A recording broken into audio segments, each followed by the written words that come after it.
तो मैं अमेरिका जाऊंगा। निहाल, ऐसा नहीं हो सकता। और मैं जाऊंगा अमेरिका। हेलो फ्रेंड्स, यूएस जाना शायद हम सबका सपना होता है और कभी कभी ऐसा भी होता है कि हमारे पास कोई ऐसी अपॉर्चुनिटी आ जाती है कि हमारी अपनी ऑर्गेनाइजेशन के अंदर जिस कंपनी में हम काम करते हैं वहाँ से हमारा यूएस वीज़ा अप्लाई भी हो जाता है। बट यूएस वीज़ा अप्लाई हो जाने का मतलब ये नहीं है कि आपको यूएस वीज़ा मिल चुका है। तो यूएस वीज़ा के अंदर हम ऐसी क्या गलतियां करते हैं कि हमें हमारा यूएस वीज़ा रिजेक्ट हो जाता है। तो आज मैं आपको इस वीडियो में वही बताने वाला हूँ। मेरा नाम है भानु शर्मा और आइए वीडियो को स्टार्ट करते हैं।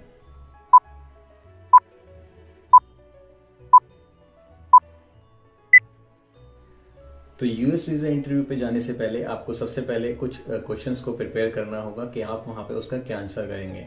देखो, मैं वीडियो को स्टार्ट करने से पहले सबसे पहले आपको ये बता दूं कि ये आपको भी शायद सुनने को मिला होगा और ये माना जाता है कि यूएस वीज़ा कंप्लीटली लक पे मिलता है। मैं इस बात से डिनाई नहीं करूंगा, मैं इस बात से एग्री करूंगा, बट मेरा ये मानना है कि 70% यूएस वीज़ा बिल्कुल लक से मिलता है, बट 30% अभी भी वो चांसेस हैं जहां आप उनकी नो को येस में बदल सकते हो।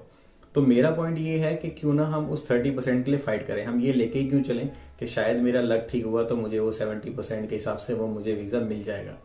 क्या पता अगर मैं उस 70% में नहीं हुआ तो क्या मुझे वीज़ा नहीं मिल सकता। तो इस वीडियो में मैं आपके साथ अपने एक्सपीरियंस शेयर करने जा रहा हूँ। कुछ क्वेश्चंस मैं आपको बताऊंगा, उसके आंसर आपको किस तरीके से देने चाहिए वो मैं आपको बताऊंगा। तो स्टार्ट करते हैं हमारे पहले क्वेश्चन से। तो हमारा पहला क्वेश्चन जो उनकी साइड से आपको सुनने को मिलेगा इंटरव्यू में वो होगा क्या कि आपका यूएस ट्रेवल का पर्पस क्या है। राइट। तो ये उनको सबसे पहले जानना है कि आपका वहां जाने का पर्पस क्या है, आप क्यों जाना चाहते हो। तो ऐसे में हमको क्या आंसर करना है। देखो, हमारा पर्पस थोड़ा स्ट्रांग होना चाहिए क्योंकि हम बिजनेस वीजा B1 वीजा के लिए अप्लाई करने जा रहे हैं जो कि आपको एक साथ 10 साल के लिए मिलता है। तो ऐसे केस में वो आपको 10 साल के लिए वहां पे मल्टीपल एंट्रीज के लिए आपको वीजा देने वाले हैं। तो उनका ये क्वेश्चन होना जेन्युइन है कि आपका पर्पस क्या है वहां जाने का। तो होता क्या है, जब हम हमारी ऑर्गेनाइजेशन से ये वीजा अप्लाई कराए जाते हैं तो वहां पे भी हमारे कुछ ट्रेनिंग सेशंस लिए जाते हैं। मुझे लगता है शायद सबसे बड़ी गलतियां वहीं होती हैं। वहां हमें कहा जाता है कि आपसे जब ये क्वेश्चन आए तो आपको बिल्कुल वन वर्ड में आंसर देना है उन्हें, जैसे like business meetings. For example, अगर मेरे को सामने वाले ने ये पूछा कि what is your purpose to visit in US और मैं उसको आंसर में दूं बिजनेस मीटिंग्स, सुनने में अच्छा लग रहा है? नहीं। तो क्या उसको अच्छा लगेगा कि मैंने उसको इस तरीके से आंसर दिया बिजनेस मीटिंग्स? ऐसी कौन सी बिजनेस मीटिंग्स आप वहां पे लेने जा रहे हो जो आप इस तरीके से उनको आंसर कर रहे हो? तो मैं इससे एग्री नहीं करता। अब मैं आपको आंसर देके दिखाता हूं कि आपको इसका आंसर किस तरीके से देना चाहिए। उसने मेरे से पूछा what is your purpose to visit in US. So अगर मैं उसको आंसर करूं that my organisation and X limited are business partners and we have a business meeting there, so I need to attend that meeting. So कौन सा आपको अच्छा लगा, वो वाला या ये वाला? ऑब्वियसली आप उनसे बात कीजिए, आप उनसे बात करेंगे, इंटरेक्ट करेंगे तो वही उनको अच्छा लगेगा। मैं मानता हूं उनके पास टाइम बहुत कम होता है, वो चाहते हैं कि हम फटाफट कैंडिडेट्स को अटेंड करते चलें, लेकिन आप उनसे इंटरेक्टिव वे में बात करेंगे तो ज्यादा अच्छा लगेगा। आप उनको एक सोची समझी तरीके से बिजनेस मीटिंग्स और इस तरीके की बातें करेंगे, वन लाइनर वन वर्ड में आंसर करेंगे तो शायद उनको ये अच्छा ना लगे, ऐसा मेरा मानना है। और मेरे को भी इसी तरीके से वीजा मिला था। मैंने उनसे नॉर्मल बात की थी, मेरे को वीजा मिला। मैं आपको अपने बारे में बता दूं कि मैं पिछले 2 साल के अंदर 3 बार यूएस विजिट कर चुका हूं, मेरे पास भी यूएस वीजा है। तो उसी बेसिस में आपको बता रहा हूं कि जो मैंने वहां पे जज किया, जो मैंने अपना एक्सपीरियंस वहां पे देखा, मैं आपको उसके हिसाब से आंसर करना बता रहा हूँ। तो जो पर्पस में आपको यही आंसर करना है। पर्पस में आपको उनको एक नॉर्मल वे में ये बताना है कि हमारी कंपनी वो जो जिस कंपनी के लिए आप जा रहे हो वो बिजनेस पार्टनर्स हैं, आपका वहां पे जो पर्पस है वो मीटिंग पर्पस है, तो आपको वो मीटिंग अटेंड करनी है।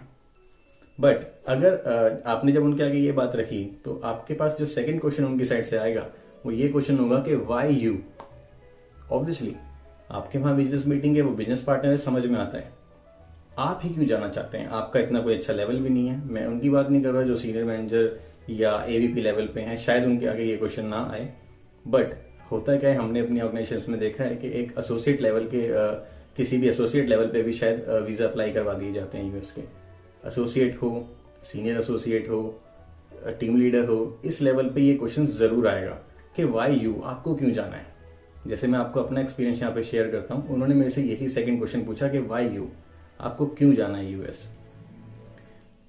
उसमें उन्होंने मेरे से एक बात पूछी कि आपने अपनी ऑर्गेनाइजेशन, जिस ऑर्गेनाइजेशन में आप अभी काम कर रहे हो, आपने कब ज्वाइन करी।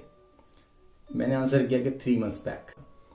तो उन्होंने मेरे से यही सवाल पूछ लिया कि why you have recently join your organisation.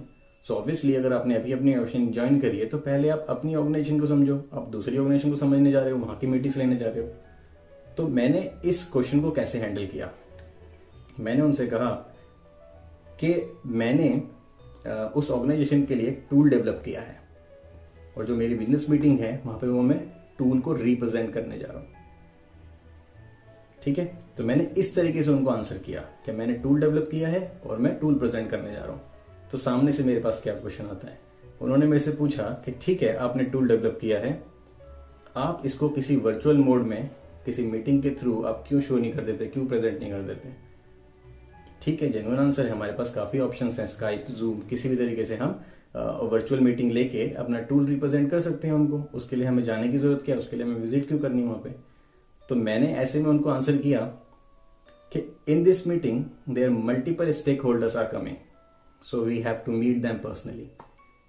कि इस मीटिंग के अंदर उनके बहुत सारे स्टेक होल्डर्स आने वाले हैं और हमसे पर्सनली मिलने वाले हैं फर्स्ट टाइम। तो ये मैंने उनको आंसर किया।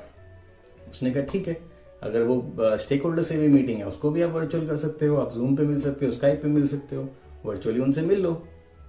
तो मैंने उनको बोला कि जैसा मैंने तुम लोगों को पहले बताया कि मैंने अभी रिसेंटली एक टूल डेवलप किया है उनके लिए, तो in that meeting I have to represent that tool and as per their requirement I will make the changes in that tool, I will modify that tool and उसके बाद हम उसको वहां पे इम्प्लीमेंट कराएंगे। उसके बाद हमें वहां पे आना है। तो इस मीटिंग में हमारा मेन पर्पस है कि हम उस टूल को रिप्रेजेंट करने वाले हैं, उस टूल को रिप्रेजेंट करके उनके हिसाब से उसमें चेंजेस करके हम उसको इम्प्लीमेंट करा के आने वाले हैं। तो इस तरीके से मैंने इनका हैंडल किया क्वेश्चन। तो जब भी आपके पास ऐसा क्वेश्चन आता है कि वाई यू, तो आपको वहां पे एक स्ट्रांग आंसर देना है, क्योंकि वो क्वेश्चन बहुत स्ट्रांग है कि आपको क्यों वहां जाना है। तो आपको ही क्यों वहां जाना है, इसके लिए आपको आंसर भी बहुत स्ट्रांग रखना पड़ेगा कि मेरे को क्यों वहां जाना है। थर्ड क्वेश्चन जो आपके सामने आएगा कि विल यू ट्रेवल अलोन, क्या आप अकेले जा रहे हो। इसमें झूठ नहीं बोलना।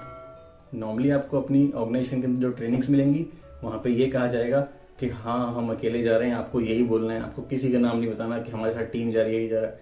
आप ऐसे मत बोलो, आप उनको आंसर करो कि I will go with my supervisors.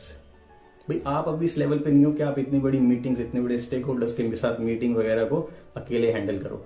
तो आपको वहां पे ये आंसर करना है कि हाँ मैं जा रहा हूँ बट अपने सुपरवाइजर्स के साथ, मेरे सुपरवाइजर्स मेरे साथ होंगे जो इस मीटिंग को मेरे साथ अटेंड करेंगे। तो वहां पे आपको इस तरीके से आंसर करना है।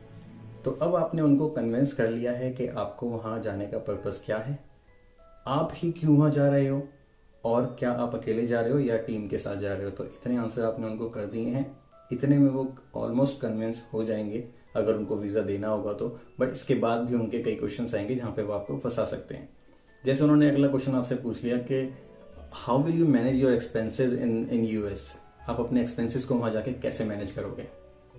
तो सिंपल सा आंसर है इसका, क्योंकि हम कंपनी के थ्रू जा रहे हैं तो हमें कंपनी स्पॉन्सर कर रही है, वही उसके लिए सारे एक्सपेंसेस बेयर करेगी। तो अगर वो आपसे आपकी सैलरी पूछ लेते हैं, आपको वहाँ के एक्सपेंसेस वगैरह के बारे में पूछ लेते हैं, तो आपको सिंपल आंसर करना है कि my organisation is sponsoring me, so I don't need to bother about that. क्योंकि मेरी ऑर्गेनाइजेशन मुझे वहाँ पे स्पॉन्सर कर रही है तो मुझे इसके लिए बॉदर करना ही नहीं है, मुझे सोचना ही नहीं है कि मेरा वहाँ जाके कितना एक्सपेंस हो जाएगा, मेरा कितना खर्चा होगा, ये सब मुझे नहीं सोचना है बिल्कुल भी।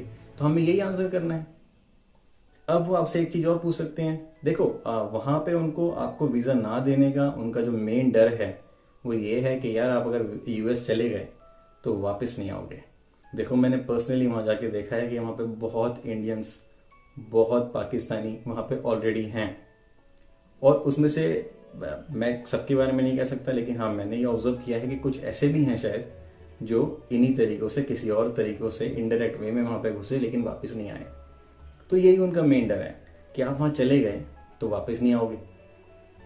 तो आपसे वो इस तरह के क्वेश्चन पूछ सकते हैं कि क्या आपका कोई रिलेटिव, कोई फ्रेंड वगैरह वहां पे है। अच्छा यहाँ पे भी झूठ नहीं बोलना है आपको। अगर आपका कोई वहां पे फ्रेंड्स या रिलेटिव है तो आप आंसर कर दो कि हाँ है, अगर नहीं है तो नहीं है। ना झूठ बोलना है ना कुछ, कोशिश करनी है कि वहां झूठ नहीं बोलना, क्योंकि झूठ फेस पे आता है और वो थोड़े से इन चीजों में एक्सपर्ट होते हैं, वो आपका फेस रीड करेंगे कि आप कहाँ सही हो कहाँ गलत हो। तो आपको क्या बोलना है कि वहां पे कोई रिलेटिव है, अगर है तो है, नहीं है तो नहीं है, कोई फ्रेंड्स है तो है, नहीं है तो नहीं है। वो पूछ सकते हैं कि क्या आपकी कोई इंटेंशन है टू स्टे इन यूएस, आपका यूएस में रुकने की कोई इंटेंशन है। तो आपको आंसर करना है कि नहीं, मैं यूएस में ज़्यादा दिन नहीं रह सकता because I have my family here. And इस तरीके के आपको आंसर देने हैं कि आपको ये शो करना है कि भाई मेरा वापस आने का कुछ रीज़न है, मैं वापस ज़रूर आऊँगा, मेरे को वहाँ रुकना नहीं है। ठीक है, वो आपसे ये पूछेंगे कि आपको कितने टाइम तक यूएस में रहना है, कितने टाइम की आपको मीटिंग के लिए जा रहे हो। तो ऑब्वियसली जो मीटिंग है वो ऐसा तो नहीं है कि आपने सीधा दिखा दिया, क्योंकि B1 B2 में आप एक बार में 6 महीने के लिए जा सकते हो। तो आप ये तो नहीं दिखा दोगे कि मैं 6 महीने तक मीटिंग दूंगा। आपका जो इनिशियल ट्रैवल है वो हालांकि वो आपके पास जो डॉक्यूमेंट होंगे, जो इनवाइट लेटर होगा उसमें मेंशन होगा, बट अगर वो इनवाइट लेटर नहीं आप लेके गए हो या आपसे पूछा नहीं जा रहा है तो आप उसको ये भी बोल सकते हो कि हाँ 15 डेज 20 डेज जितने भी दिन की आपकी मीटिंग का पर्पस हो सकता है कर सकते हो। 1 मंथ भी ओके है, क्योंकि 1 मंथ में जैसे मैंने आपको एग्जांपल दिया कि हम टूल देखेंगे, प्रेजेंट करेंगे वहाँ पे, उसके बाद चेंजेस करेंगे, उसके बाद अप्लाई करवाएंगे वगैरह वगैरह। तो 1 मंथ भी मीटिंग ओके है। बट आप सीधा उनके आगे ये बात रखते हो कि नहीं मेरी 6 महीने का ट्रैवल है, मेरे को 6 महीने तक वहाँ पे मीटिंग्स लेनी है, तो ऑब्वियसली वो थोड़ा सा सुनने में अजीब लग रहा है कि यार 6 महीने तक ऐसी कौन सी मीटिंग्स होंगी, राइट। तो आपको ये भी जो आपका स्टे है वहाँ पे ये बताना है। आप वहाँ जाके कहाँ रुकोगे, वो आपसे ये पूछेंगे कि आप वहाँ जाके कहाँ रुकोगे, where will you stay there. तो आपको ऐसे में आंसर करना है क्या कि we have a transition team in my organisation, so they will manage all the hotels and everything. जो हमारी ट्रांजिशन टीम होती है ऑब्वियसली वही हैंडल करती है, हमें तो इसमें सोचना ही नहीं है, वही हमारे लिए होटल्स वगैरह बुक करेंगे। तो हमें यही उनको आंसर करना है कि हमारे पास जो ट्रांजिशन टीम है वो ये सब देख लेगी, हमें इसमें कुछ भी नहीं करना है। अब लास्ट बट नॉट लीस्ट एक क्वेश्चन आपसे वो पूछेंगे, आर यू मैरिड। ये क्वेश्चन कईयों का ये मानना है कि शायद जो मैरिड होते हैं उन्हीं को वीज़ा मिलता है, जो मैरिड नहीं होते उन्हीं को उनको वीज़ा नहीं मिलता। ऐसा बिल्कुल भी नहीं है। मैंने ऐसे भी लोग देखे हैं जो अनमैरिड है उनके पास वीज़ा है, मैंने ऐसे भी लोग देखे हैं जो मैरिड हैं वो 4 बार अप्लाई कर चुके हैं, उनके पास वीज़ा नहीं है। तो लेकिन ये क्वेश्चन पूछना ज़रूरी है, इससे 1% तो ट्रस्ट आता है कि यार ये मैरिड है, इसकी फैमिली यहाँ पे है, तो ये ज़रूर वापस आएगा। अगर वो आपसे पूछते हैं कि आर यू मैरिड, अगर आप मैरिड हो तो ऑब्वियसली येस। अगर आप मैरिड नहीं हो तो आप उसको झूठ भी नहीं बोलोगे कि आप मैरिड हो, लेकिन आप उसको ये बोल सकते हो कि आई एम एंगेज्ड, मैं एंगेज्ड हूँ, मेरी शादी होने वाली है। तो आप वहाँ पे ये बात रख सकते हो कि आई एम एंगेज्ड। अब अगर आप मैरिड हो और आपसे अगला क्वेश्चन वो पूछते हैं कि do you have any child, तो आप उस केस में बोल सकते हो अगर है तो वेल एंड गुड, नहीं है तो माई वाइफ इज एक्सपेक्टिंग। ये आप उनके आगे बात रख सकते हो, क्योंकि वो थोड़े से इमोशनली अटैच होते हैं इन चीज़ों से। अगर आप उसको बोलते हो कि नहीं यार मेरी वाइफ एक्सपेक्टिंग है, तो उस केस में शायद वो ये सोचेंगे कि नहीं यार ये वापस आएगा, ये वापस आएगा। तो वहाँ थोड़ा सा आपका प्लस पॉइंट आ जाएगा। तो आपको दिमाग में वहाँ पे रख के ये करना है कि एक तो कुछ इस तरीके की तैयारी करके नहीं जानी है कि यार यही क्वेश्चन होंगे, मैं यही आंसर करूँगा, वहाँ कुछ भी हो सकता है, पहली चीज़। दूसरी चीज़, आप ये मत सोच के चलना कि आपको वीज़ा मिलेगा, आपका लक काम करेगा। आपको ये लेके चलना है कि वो आपको वीज़ा देने के लिए नहीं बैठे हैं, वो आपको वीज़ा देने के लिए बिल्कुल नहीं बैठे हैं। तो आपको उस केस में क्या करना है, आपको अपने आप को इस तरीके से लेके चलना है कि मुझे वीज़ा नहीं मिलने वाला, लेकिन मैं ट्राई करूंगा कि इस नो को मैं येस में कन्वर्ट करूं। उनके जितने भी क्वेश्चंस होंगे आप उनको इंप्रेस करने के लिए आंसर कर रहे हो। अगर मैं आपको एक बात बोलूं कि आपको कोई प्रोडक्ट सेल करना है, शायद उसको बेचने के लिए आप अपनी जान लगा दोगे। आप ये सोचो कि आपको वहां अपने आप को सेल करना है, उनको ये विश्वास दिलाना है कि मुझे वहां जाना बहुत ज़रूरी है, यूएस को मेरी बहुत ज़्यादा ज़रूरत है, तो मुझे वहां जाना ही जाना है कैसे भी करके।